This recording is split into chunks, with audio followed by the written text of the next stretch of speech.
Yo, what is good YouTube? I'm Richie Kim, and today I'm going to be bringing you all the performance review on the Adidas Harden Volume 8. Before we get started, if you all enjoy sneaker content just like this, do me a favor and hit that subscribe button down below, and also hit that bell notification button so you never miss another video just like this. But anyways, let's get right into it.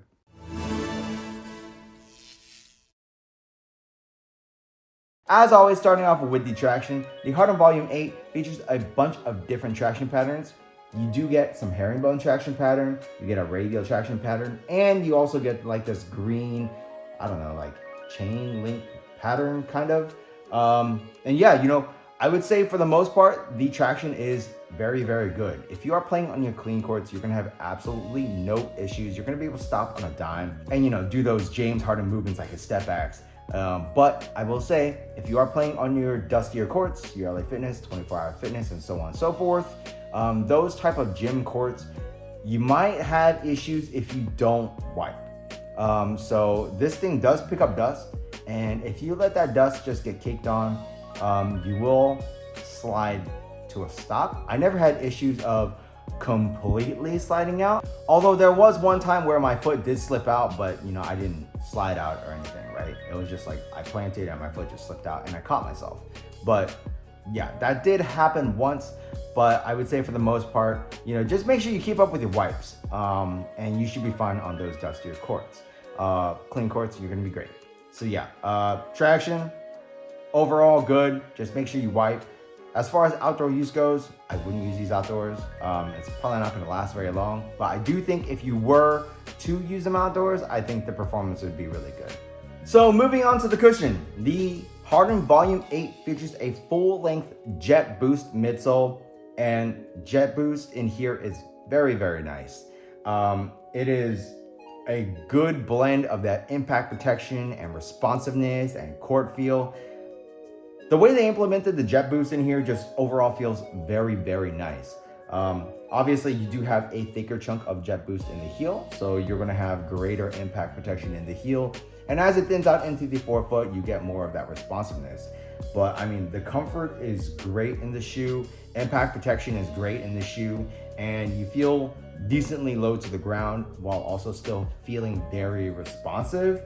Yeah, I mean, when it comes to the cushion setup, I mean, I think for me, if I had like an ideal cushion setup in terms of like how it's supposed to feel, the Harden Volume 8 is it. It's literally like the perfect blend of that impact protection that I need, especially since I'm getting older, with the court feel and responsiveness I need to, be quick and shifty on the court. So yeah, Harden Volume 8 has freaking amazing cushion. So moving on to the materials, the Harden Volume 8 does feature like a couple of different materials. Starting off with the forefoot area, you do have like this leather overlay, and I'm not sure if it's real leather or synthetic leather, but it's here. It's kind of like almost like a toe shroud, I guess. Underneath it is what basically encompasses the whole shoe, which is like this knitted sock-like upper. And around that, on the sides of the shoe, both medial and lateral, you do have like these pieces of foam that wrap up onto the shoe, which basically give the entire shoe its structure. As you move towards the back, you do have like this other material. It's basically like felt almost. But yeah, I would say that the material usage in terms of the quality, it could be a little bit better. But in terms of the performance, it gets the job done very, very well. The sock-like thing is what they've done with the Harden Volume 7, and it's what they've continued to do with the Harden Volume 8. As you move towards the tongue, where I guess the tongue would be, it's just that sock-like upper. But if you do crank down your laces in the shoe, you really don't feel the pressure. And maybe that has to do with like how they structured the lacing system and also the laces that they use. But yeah, I mean, the material usage on, the Harden Volume 8, it is what it is. I mean, it still does a great job in terms of the performance. So I'm not really gonna complain. So moving on to the fit of the shoe, I would say that these fit almost identical to the Harden Volume 7. So whatever you got in those, get the same in these. Otherwise, I would say that it is pretty much true to size. As a slightly wide footer, I went true to size and I felt perfectly fine. If you have extremely wide feet, maybe go up a half size, but you could also potentially get away with still going true to size. Normal and narrow footers, go true to size, or if you really want a snug fit, I would say go down a half size. But yeah, I mean, overall, the fit is really good. It is that sock-like upper. It is a one booty upper. So if you don't have a good fit in the shoe, you probably might have some issues elsewhere, like in other aspects of the shoe. But for me, the fit was great. It is very, very snug. Once your foot is in there, it's nice and locked in and it's loaded and it's ready to go. Overall, the fit is very good. I'm just happy that I didn't have any issues as a slightly wide footer. So moving on to the support, I had absolutely zero heel slippage in this shoe. You do have like this piece right here, which goes down into the heel area, and it kind of just like forms to your heel. That ensures that you aren't going to be having the heel slippage. You also have an internal heel counter, which also helps with that.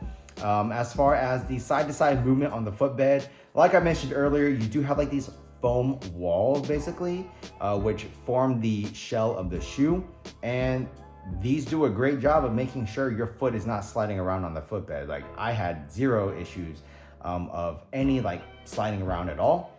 And then as far as the lateral movements go, you're covered. I mean, James Harden does these, lateral movements all the time, and he's a bigger dude.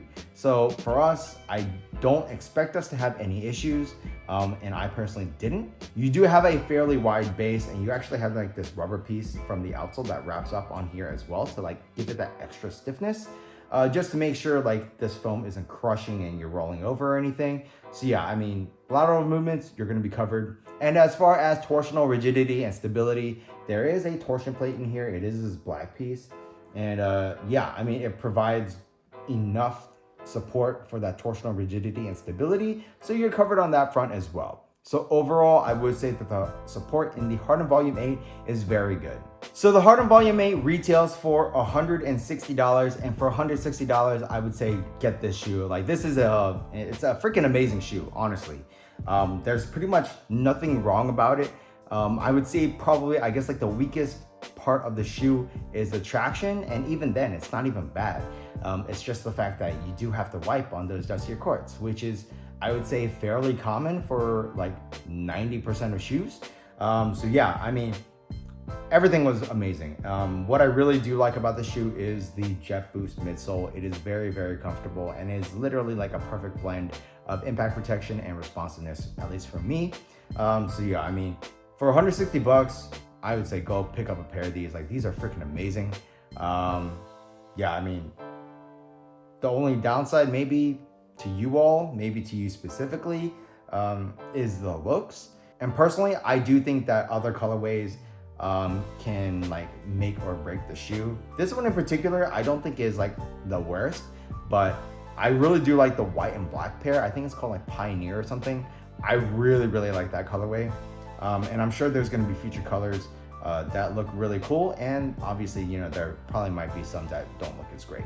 But yeah, $160 in terms of the performance, you're getting a lot of shoe for that.